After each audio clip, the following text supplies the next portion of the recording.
యేసు రక్తమే జయం పరిచర్య. ప్రియ రక్షకుడైన యేసుక్రీస్తు నామమున ఈ ఉదయకాలమున మీ అందరికీ శుభములు కలుగునుగాక. దేనిని గూర్చి చింతపడకుడి గాని ప్రతి విషయములోనూ ప్రార్థన విజ్ఞాపనల చేత కృతజ్ఞత పూర్వకముగా మీ విన్నపములు దేవునికి తెలియజేయుడి అని దేవుని వాక్యం సెలవిస్తుంది. నా ప్రియ సహోదరి సహోదరులారా, మన విజ్ఞాపనలు మనుషులు ఎదుట కాదు, దేవునికి తెలియపరచాలి.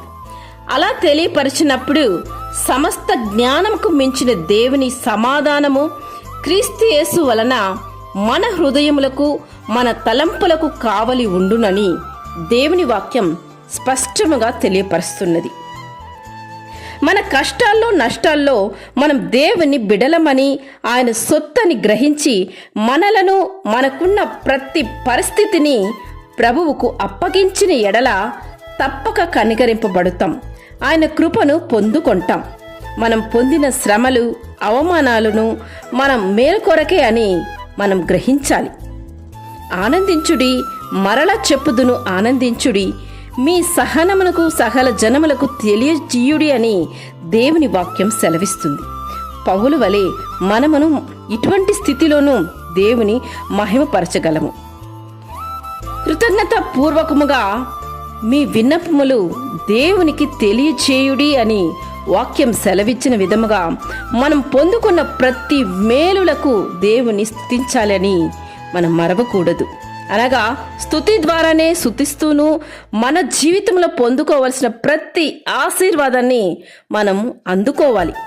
ఒక మనిషి దేవుని స్తుతించడం ద్వారా దేవుని మహిమపరిచేవాడై ఉంటాడు. నీకున్న దాంట్లో కలిగి ఉన్న దాంట్లోనే తృప్తి కలిగి జీవించడం అది గొప్ప ఆశీర్వాదం. దేవుడు మనకు ఏదైతే అనుగ్రహించాడో దానిని బట్టి మనం తృప్తి కలిగి జీవించినప్పుడు ఆనందకరమైన జీవితాన్ని మనం జీవించగలం. నీ వలన చిన్న చిన్న విషయాల్లోనూ దేవుని మహిమ రావాలని దేవుడు కోరుకుంటున్నాడు. అది నీ క్రియల్లో కనుపరచడానికి నీవు పూనుకోవాలి. అప్పుడు దేవుడు తృప్తిపరచబడిన దానవై నీవు అనబడుతావు. ఆయన ఒక్కడే మహా ఆశ్చర్య కార్యములు చేయువాడు.